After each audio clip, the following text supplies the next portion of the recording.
आसिफ जरदारी ने वज़ीर दाखिला मोहसिन नकवी को पंजाब और सिंध हुकूमत के दरमियान तनाव में अपना किरदार अदा करने की हिदायत कर दी। बिलावल हाउस कराची में सदर जरदारी से वफाकी वज़ीर दाखिला मोहसिन नकवी ने मुलाकात की, जिसमें मौजूदा सियासी सूरत-ए-हाल समेत सिंध और पंजाब हुकूमत के दरमियान जारी तनाव पर गुफ्तगू की गई। सदर मुमलिकत ने पंजाब हुकूमत के बयानात और हुकूमती तर्जुमान के इल्ज़ामात पर तशवीश का इजहार किया।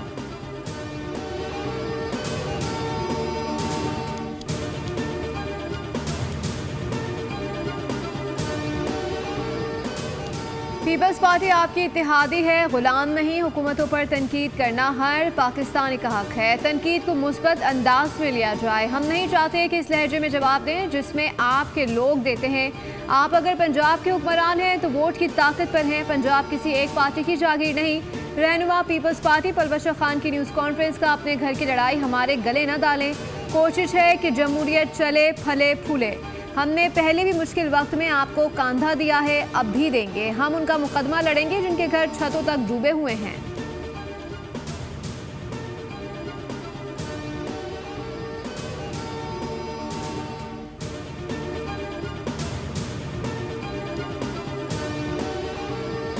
एक तरफ आप सीज फायर की बात करते हैं, दूसरी जानिब हर घंटे बाद हवाई फायरिंग करने आ जाते हैं। शोले उगलती ज़बानों के साथ हमसे सीज फायर की उम्मीद कैसे रखते हैं?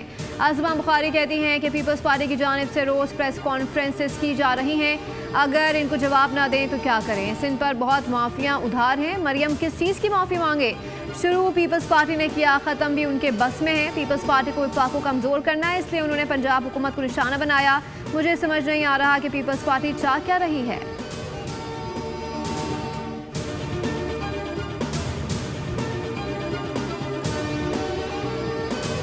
कुछ लोग पंजाब की तरक्की से जलते हैं। लोगों को गुस्सा आता है कि मरियम नवाज पंजाब की बात क्यों करती हैं। पंजाब में सैलाब की सूरत हाल में हर इदारे ने दिन रात काम किया। सुथरा पंजाब की जैकेट पहनना मेरे लिए काबिल फ़ख्र है।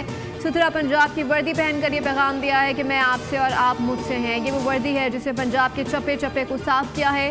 अगर पुलिस की वर्दी पहन सकती हूँ तो सुथरा पंजाब की क्यों नहीं? वज़ीर आला पंजाब मरियम नवाज का तकरीब से खिताब, कहा कि जहाँ से गुजरूँ सुथरा पंजाब के वर्कर्स शुक्रिया के प्ले कार्ड्स उठाए होते हैं। गोगी और पिंकी के दौर में पंजाब में सिर्फ तबाही आई। तब्दीली के दावेदारों के दौर में पंजाब में हर तरफ गंदगी के ढेर थे। माजी में पंजाब में सफाई का कोई इंतज़ाम नहीं था।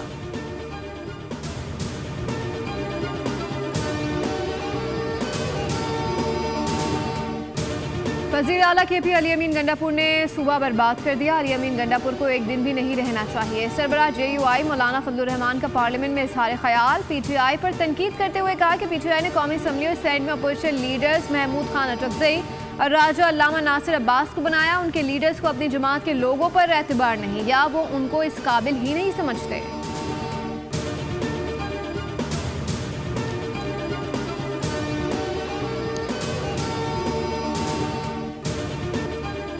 डेढ़ 150 साथियों के साथ उर्दन पहुंच चुका हूं। 5 से 6 दिन इसराइल की जेल में रहने के बाद रिहाई मिल चुकी है। साबिक सेनेटर मुश्ताक अहमद का वीडियो बयान सामने आ गया। बताया कि इसराइल ने हम पर बदतरीन तशद्दुद किया है। हम इस नाकाबंदी को तोड़ेंगे, मुज़ाहमत जारी रहेगी। पाकिस्तान आकर तफसीलात बताऊंगा। गजा की आज़ादी तक हमारी जद्दोजहद जारी रहेगी। नायब वज़ीर आज़म इसहाक डार कहते हैं कि मुश्ताक अहमद बखैरियत और सेहतमंद हैं। ओमान में पाकिस्तानी सफारत खाना मुश्ताक अहमद की जल्द वतन वापसी के लिए कोशा है। पाकिस्तान ने हमेशा फ़लस्तीनी अवाम के हक़ खुद इरादियत की हिमायत की है और किसी भी पाकिस्तानी की गैर कानूनी गिरफ्तारी या नज़रबंदी के मामले पर खामोश नहीं रहा। मुश्ताक अहमद खान को इसराइली फोर्सेस से गजा के लिए इमदाद ले जाने वाले बहरी काफिले ग्लोबल समूद फ्लोटिला से दीगर अफराद के हमरा गिरफ्तार किया था।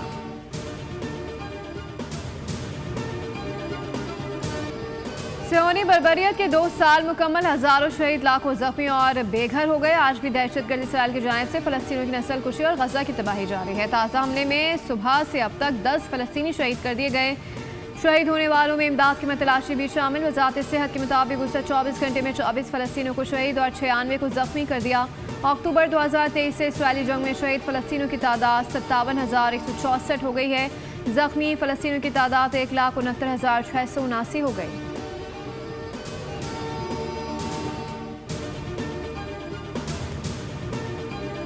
मिस्र में हमास और इसराइल के दरमियान मुज़ाकरात आज फिर होंगे। गुज़श्ता रोज़ मुज़ाकरात में अमेरिका, कतर और मिस्र ने बतौर सालिस शिरकत की। हमास ने अपने 6 सरकर्दा रहनुमाओं की रिहाई का मुतालबा कर दिया। अरब मीडिया के मुताबिक हमास ने गज़ा में बड़े पैमाने पर इमदाद की फराहमी यकीनी बनाने पर जोर दिया है। अमेरिकी सदर डोनाल्ड ट्रंप कहते हैं कि गज़ा अमन डील का हर मुल्क ने खैर मकदम किया है। हमास के साथ जंगबंदी और यरगमालियों की रिहाई पर मुज़ाकरात जारी हैं। हमास मुज़ाकरात में अहम मामलात पर इत्तेफाक कर रही है।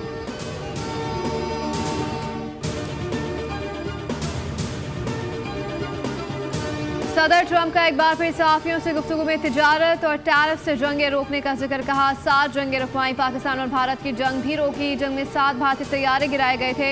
अमेरिकी सदर ने कहा कि फौज तैनाती के बाद वाशिंगटन DC पुरअमन शहर बन चुका है।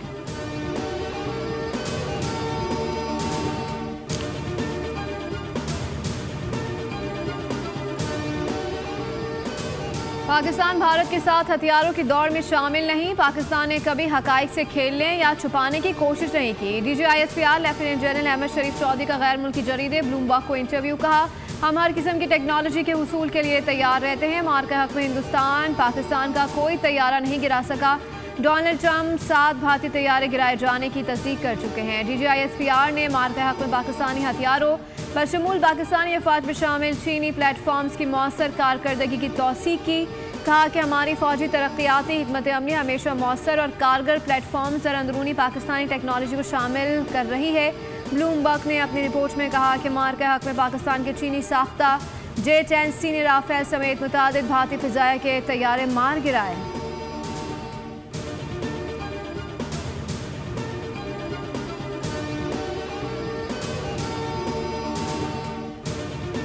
शिकारपुर में सुल्तान कोट के करीब रेलवे ट्रैक पर धमाका। पेशावर से कोयटा जाने वाली जाफर एक्सप्रेस की 5 बोगियां पटरी से उतर गई। 5 अफराद जख्मी हुए। धमाके में दहशतगर्द तंजीम BLA मुलव्वस देखी। BLA जाफर एक्सप्रेस समेत मुख्तलिफ रेलवे तंसीबात को भी निशाना बना चुकी है। सिविलियन इंफ्रास्ट्रक्चर को निशाना बनाने से BLA की अवाम दुश्मनी नुमाया होती है। अमेरिका भी BLA और मजीद ब्रिगेड को आलमी दहशतगर्द तंजीम करार दे चुका है। वज़ीर दाखिला सिंध जिया लंजार ने SSP शिकारपुर से तफसीलात तलब करते हुए कहा है कि फिलफौर वाक़े की तफ्तीश का आगाज़ करें। रेलवे ट्रैक को नुकसान पहुँचाने वाले दहशतगर्दों को जल्द गिरफ्तार किया जाए।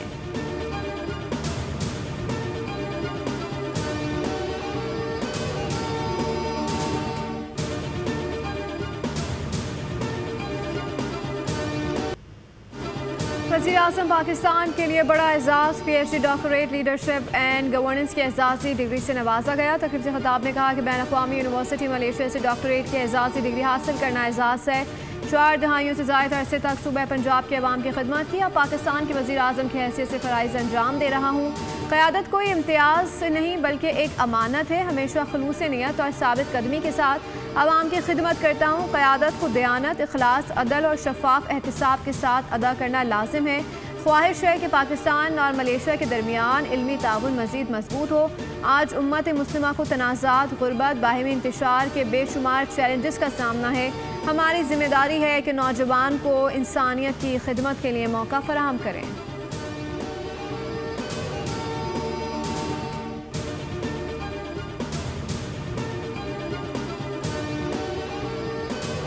पाकिस्तान ने IMF को माइक्रो इकनॉमिक फ्रेमवर्क में तब्दीली की दरख्वास्त कर दी। इस तलाब के बायस GDP ग्रोथ 4.2% से कम होकर 3.5% रहने का तखमीना लगाया है। IMF को ब्रीफिंग दी गई कि पाकिस्तान में महंगाई की शरह 8% तक पहुँच सकती है।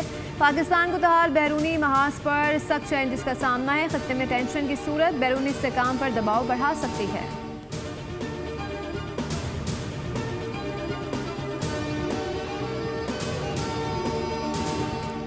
सीनियर वजीर शर्जील इनाम मेमन से इलेक्ट्रिक कार साज कंपनी के वक्त की मुलाकात। वक्त ने इलेक्ट्रिक गाड़ियों के मॉडल्स और चार्जिंग इंफ्रास्ट्रक्चर पर ब्रीफिंग दी। मुलाकात में सिंध हुकूमत के साथ शराकत दारी के इम्कानात पर तबादला ख्याल किया गया। शर्जील इनाम मेमन ने कहा, बिलावल भुट्टो माहौल 2 सफरी सहूलतों के लिए पुरअज़म है। शहरियों के लिए जल्द इलेक्ट्रिक टैक्सी सर्विस शुरू करना चाहते हैं।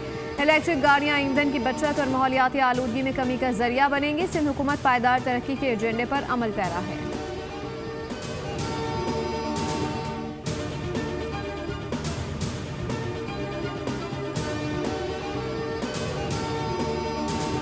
वज़ीर आला पंजाब की तवज्जो ग्रीन ट्रांसपोर्ट और टेक्नोलॉजी के फ़रोग पर मरकूज़ है। स्मोक पर काबू पाने के लिए एक्शन प्लान के तहत मुताल्लिका इदारों को आदाब दिए गए थे। मरियम औरंगज़ेब कहती हैं कि स्मोक का ताल्लुक माहौल और इंसानी सेहत से है।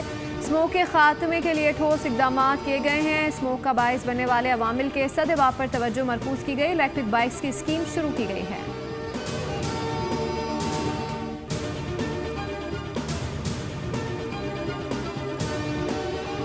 शहर में भत्ताखोरी के बढ़ते वाक़यात। रवा साल कराची में 96 भत्ते के केस रिपोर्ट हुए हैं। ज़िला शर्की में 15, ज़िला मलीर में 5, करंगी में 3, गरबी में 20, ज़िला बस्ती में 37 भत्ते के केस रिपोर्ट हुए। हुकाम के मुताबिक ज़िला साउथ में 2 और सिटी में 12 भत्ते के केस सामने आए। रवा साल हसास इदारों और कानून नाफिज करने वाले इदारों की कार्रवाई के दौरान 33 भत्ताखोर को गिरफ्तार किया गया। 4 भत्ताखोर पुलिस मुकाबले में मारे गए।